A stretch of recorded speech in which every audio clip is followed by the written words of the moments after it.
네, 안녕하세요. 보안 전문가를 위한 파워쉘 강의를 맡은 나바보라 서준석입니다.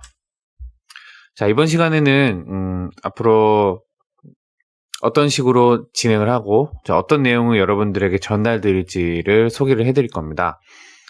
잘 아시는 것처럼 강의 주제는 파워쉘이고요. 특히 이제 보안이라는 그 소주제를 가지고 어떻게 보면 핵심 주제가 될 수 있겠죠.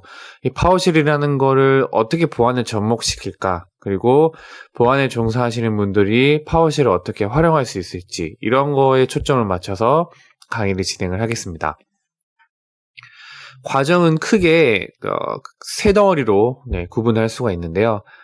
첫 번째는 왼쪽에 보시는 것처럼 우선 이제 파워쉘을 쓸 줄 알아야겠죠. 그래서 파워쉘이 어떤 건지 어떻게 실행하는지부터 파워쉘의 버전에는 어떤 것들이 있고 여러분들이 할 수 있는 것들이 어떤 것들이 있는지 전반적으로 소개를 하고 그리고 제가 여기 적진 않았는데 액티브 디렉토리에 대해서 간단하게 설명을 드리고 거기에 맞는 실습 환경을 직접 구축을 할 겁니다. 그래서 저도 사실 액티브 디렉토리의 전문가는 아니에요. 전문가는 아니라서 하지만 그래도 제가 아는 만큼 그리고 이 실습을 진행하시는데 여러분들이 필요한 만큼은 충분히 설명을 그래도 드리고 넘어가도록 하겠습니다. 그렇게 이제 환경 구축까지 하고 여기 이제 세 가지 같은 경우에는 우선 기본적인 문법을 익힐 거예요. 근데 이제 문법을 익힐 때 최대한 여러분들이 좀 지루하지 않고 프로그래밍 언어 새로운 거 익히면 항상 앞에 쭉쭉쭉 변수 선언부터 시작해서 좀 지겨운 부분들이 많잖아요. 그런 부분들은 생략하진 않고요. 그래도 아셔야 되니까 핵심만 예제를 통해서 예제와 실습을 통해서 빨리빨리 짚고 넘어가도록 하겠습니다. 그리고 여기 이제 뼈대 구성하기 같은 경우에는 요 앞에서 배운 문법들을 이용을 해서 여러분들이 하나의 어떤 모듈이 되는 뼈대를 만들어 볼 거예요.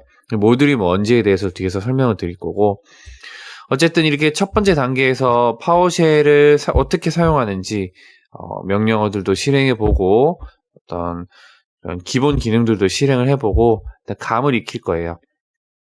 감을 익히고 그리고 두 번째 단계에서는 이제 파워쉘 기능 확장이라고 제가 주제를 담아놨는데 이제 여기서는 기본적으로 윈도우 운영체제 관리를 위해서 어떻게 보면은 파워쉘이라는 것 자체가 이제 좀 더 관리를 용이하게 하기 위해서 만든 스크립트 언어라고 볼 수 있는데 아주 이제 기본적으로 제공하는 명령어들이 있어요. 그런 명령어들을 한번 실행해보고 이런 기능들을 제공하는 거구나라고 파악을 하신 다음에 그 다음 단계로 이 기능들을 확장할 수 있는 것들이 있습니다. 그래서 단넷이라든가 컴 오브젝트, WMI 같은 걸 이용을 해서 파워쉘을 좀 더 강력하게 만들 수가 있어요. 그리고 실제로 이제 여러분들 오픈소스라고 할 것도 없죠.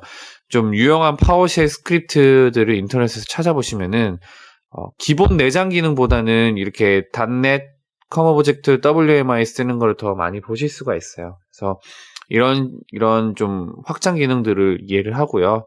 여러분들이 또 물론 실습도 같이 진행을 할 겁니다.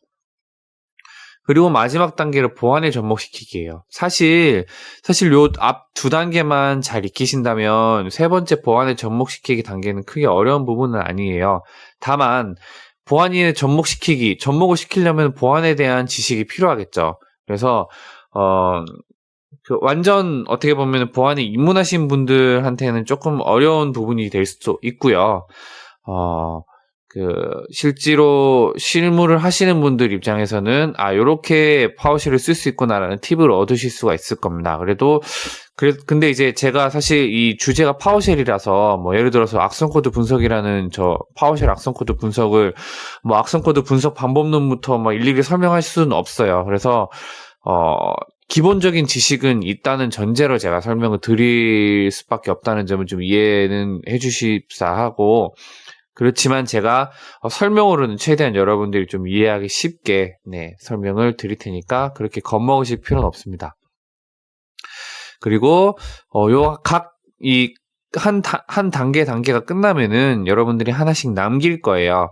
뭐 예를 들어서 뭐 내가 뼈대를 만들어 본다거나 아니면 나만의 어떤 기본적인 모듈을 만들어 본다거나 이런 모듈을 만들어 보고 그 만든 결과를 저한테 뭐 제출을 안 하셔도 되는데 제출해 주시면은 혹은 제가 드리는 어떤 숙제 같은 거를 하다가 막히는 부분이 있으면은 저한테 이제 질문을 해 주시면은 제가 이제 답변을 해 드리도록 하겠습니다. 네.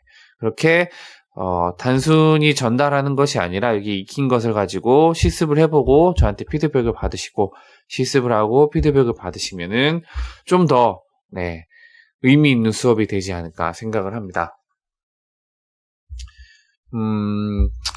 강의는 주로 실습 위주로 진행을 할 거고요. 제가 이제 PPT도 있긴 하지만 PPT는 어떻게 보면은 제가 이제 설명드릴 내용을 정리를 하는 개념으로 보시면 될 것 같고, 그리고 제가 하는 모든 실습 명령어들을 강의 자료에 다 담지는 않았어요. 네. 그렇게 되면 강의 자료가 너무 지저분해지고 여러분들이 이해하기가 더 어려워서 강의 자료는 정말 참고용으로 핵심만 담은 거라 생각하면 되시고, 앞으로 제가 실습하는 내용들은 제가 최대한 천천히 설명을 드리겠지만, 온라인이라는 또 강점이 있잖아요. 제가 조금 빠르다라고 느끼는 그 명령어가 있으면은, 여러분들이 좀 잠깐 이시정지를 해놨다가 메모도 하시고, 이런 식으로 강의를 들으시면 될 것 같습니다. 네, 여기까지 강의에 대해서 간략하게 설명을 드렸고요. 이 파워쉘이라는 것 자체가 사실 저도 이제 그 보안 전문가를 위한 파워쉘이라는 주제를 만들어 놓고 강의를 만들다 보니까 제 강의 메타스플로잇을 들으신 분들은 아시겠지만 좀 하나의 어떤 한계점에 봉착을 했어요. 이게 파워쉘이 뭔가 문제다라는 관점보다는 파워쉘이라는 것도 결국엔 여러분들이 가진 지식만큼, 그러니까 배경 지식과 어떤 기본기가 있는 만큼 그 활용도가 더 높아진다고 볼 수가 있거든요. 그래서 예를 들어서 파워쉘을 이용한 모이에킹 같은 경우에도 여러분들이 쉘 커넥션이라고 하든가 리버스 쉘이라는 그런 개념을 모르고 혹은 그런 개념을 안다 하더라도 다른 도구를 이용을 해서 혹은 그냥 상용 도구라든가 혹은 오픈소스 올라와 있는 인터넷에 떠돌아다니는 그런 것들을 이용해서 최소한 한 번이라도 개념을 익히고 실습을 해보지 않으신다면 이 파워쉘이라는 게 무의미할 수가 있어요. 그래서 가장 중요한 거는 일단 기본기고요.